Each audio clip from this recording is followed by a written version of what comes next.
activité, donc c'est la production de pièces en alu dessinées pour des clients essentiellement aéronautiques.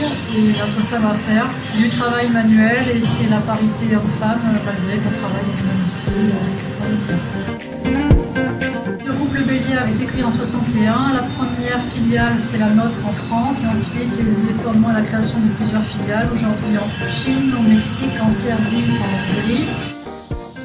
Tous les sites, sauf Verac, sont certifiés IATF 16949. Donc c'est une norme qualité. Le groupe Le Bélier a commencé à certifier un certain nombre de sites ISO 45001. Ça, c'est la certification pour la sécurité au travail, pour la sécurité des employés au travail.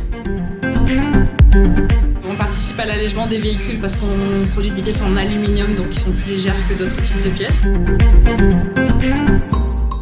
C'est une machine qui vibre. La vibration fait que ça va casser le sable, va casser le moule en sable et nous permettre de récupérer derrière la pièce en aluminium. On a travaillé sur nos propres émissions de CO2. Le premier sujet, c'est de les calculer. Donc on a regardé nos propres émissions à nous et ensuite on a regardé les émissions qu'il y avait en amont et en aval. Donc c'est essentiellement la consommation de gaz et d'électricité qu'on a mesurée et qu'on essaie de réduire. Et donc comme nous on achète de l'aluminium, on est responsable des émissions de CO2 qui sont en amont. On achète chez des prestataires qui eux-mêmes font des efforts dans la transition énergétique. Et l'autre piste que de trouver de l'aluminium primaire issu de la bauxite avec un faible poids carbone, l'autre idée c'est d'utiliser de l'aluminium recyclé.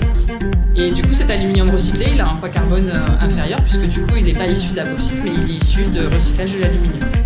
Donc voilà les actions principales sur lesquelles le Bélier travaille pour baisser ses émissions de CO2 et pour la transition énergétique.